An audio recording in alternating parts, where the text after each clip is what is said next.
Alright, guys, so we got to talk about Alexandria Ocasio-Cortez because she's in the news again for, the shit she says. And while she was at a rally in California stomping for Bernie Sanders, she said that America is not an advanced society, that we are evolving into fascism because of President Trump, how the rich are put first and how the little people are put last, and blah, blah, blah. The same tired old socialist crap that they all run on. Now let me respond to AOC and what she said. America is an advanced society, and this is what really pisses me off about these far left Democrats and liberals. When they openly say, America is so bad, America is so horrible, America's destroying the world, and America's pollution and greenhouse energy and all that other hippie trippy loving bullshit. America is doing the best it can when it comes to green energy. We're actually far ahead of most countries. We have a freaking Tesla here, a car company that is ran by electricity and batteries. Was that made in Germany? Was that made in the UK? No, it was made right here in the United States. America plants more trees than we cut down. America is essentially doing what it can to save, quote unquote, the environment. And yet again, the far left, you can't please them. You can't do nothing to please them. This is my grievance with the Democratic Party and them trying to appease and please the far left, because you can't do it. You can never do it. Because even if you try to do it and you accomplish what they asked for initially, they're going to want something else, and they're going to want something else, and something else, and something else, and on it goes. And it's funny that she is talking and having a rally in California of all places, because I read an article this morning talking about how California liberal activists are trying to get the state of California to give them $3 billion so they can build college-style dorms for the homeless people in California. And those of you who don't know, California has a real serious problem when it comes to homelessness. And I find it funny that most liberal-controlled areas or states, counties, cities somehow always have a, homeless problem. But it really just irks my feathers when AOC comes out and says, bashes America and says that we are, a fascist nation. We're so terrible. We're so horrible. Well, you know what? Go to North Korea. Go to Venezuela. Go to these places that are socialist and communist states and see how oppressed and advanced those societies are. I'll give you a little hint, they're not. America leads the world in medical technology and medical achievements. I mean, yeah, we don't lead the world in education, but that's another issue for itself. But the point of the matter is that we are doing our best. And that is all you can get from somebody. And of course, another tired old line of the AOC Bernie Sanders crowds is blaming the rich for everything. Blaming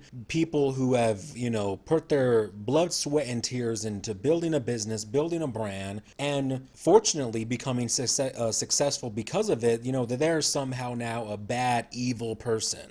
Somehow, if you are a millionaire, then you're a horrible, evil oppressor of the poor. Because AOC does not understand the difference between income and net worth. Just because you are a millionaire, your net worth surpasses $1 million, does not mean you make $1 million every single year. And this is something that the far left has a real issue grasping, is economics and financial matters, that they have a real hard problem grasping that. And what also is funny is that she's always complaining about the rich and the elites, the 1%, yada, yada, yada. But under every socialistic government, communist government, you have elites. You have the 1% of the 1%. Take Kim Jong-un in North Korea, for instance. Kim Jong-un and his generals, his military men, and the people who live in Pyongyang, you can argue are the 1%. The rest of the country is dirt poor. Venezuela, a socialist country. Nicolas Maduro, again, his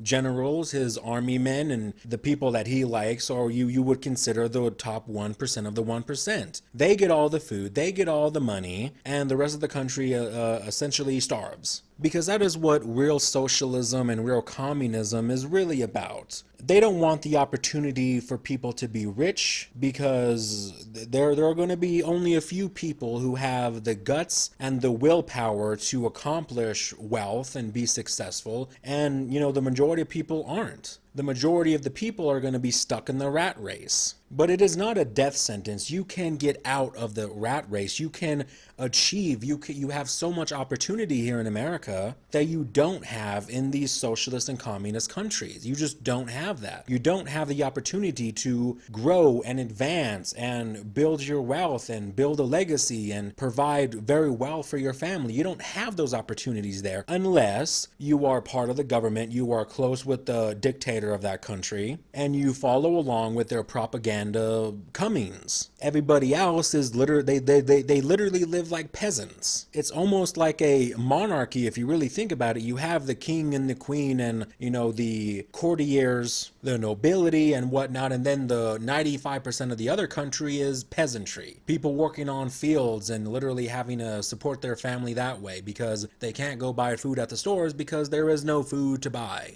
Versus that of a capitalist country where you can learn the abilities and learn about money and have opportunity to grow and expand and make a living for yourself and make a living for your family and provide for your family very well. At least in the capitalist countries, you have that opportunity. In socialist countries, you don't have that opportunity because there's no incentive to be successful. Why? Because the government is going to tax you up the ass if you're successful. If you happen to be a business owner, a small business owner, you make a good amount of money, the government's going to come in and socialize your productivity. And I'm sorry to say this, but most people are not going to want to, they don't have what it takes to go out there and build a business and sacrifice and work long hours, no pay, just to build something, to build a business, to build a brand, to build whatever. So if they become successful, they become millionaires, they damn well deserve it. If people have worked their way up their corporate ladder and now are, in a high good position making a lot of money, they goddamn deserve it.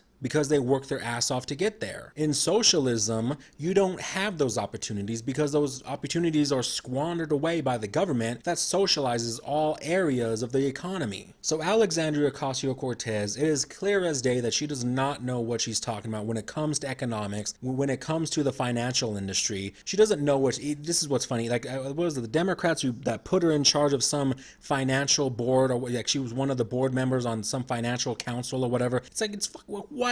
Why on God's green earth would you do that? This woman clearly doesn't understand economics and financials. Because if she understood those two things, she would realize that socialism, real socialism, is goddamn fucking terrible. And it causes millions and millions of people to suffer and die and starve and just live a miserable existence. And it's not going to be better if Bernie Sanders was the president. It's not going to be better if she was the president, because socialism runs on a playbook that ends the exact same way every single time. It doesn't, they always have the same excuse. Well, this country didn't do socialism right. Well, we're going to do it right this time. It's like, no, so many countries have tried it in the past and they still haven't recovered from it. Venezuela is going to take decades and decades, probably 30, 40 years. Cuba is still suffering from their communist days. That was back in the fucking 60s. It just really boggles my mind that these people don't have a lick of understanding of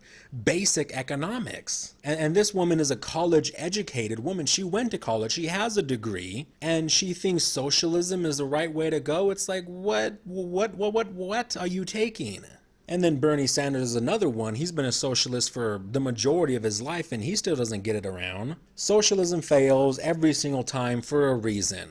And simple that reason is that you cannot stop human competition. This is what socialism really tries to stop from happening, is basic human competition. Humans are always going to compete with one another for resources, i.e. money. It's in our nature, it's in our biology, it's just the way it's going to be. Socialism takes that away and tries to get all the resources together and redistributes it to the people. In theory, in storybooks, it's a good story, but in reality, it sucks. It's not going to happen because of that basic human nature, which is competition. Capitalism provides people the opportunity to compete with one another. Socialism takes that away and tries to babysit everybody else, which never ever is going to work out. And then on top of that, you're going to have corruption, you're going to have all propaganda, you're going to have mass misery and genocide and all kinds of hell that comes with socialism and communism, which is really no different from each other. So Alexandria Ocasio-Cortez is wrong, like she always is. Socialism will always fail, and that's the truth of life. But either way, you guys go ahead and let me know what you thought about this video in the comment section below. And that's about it for this one. Peace out, guys.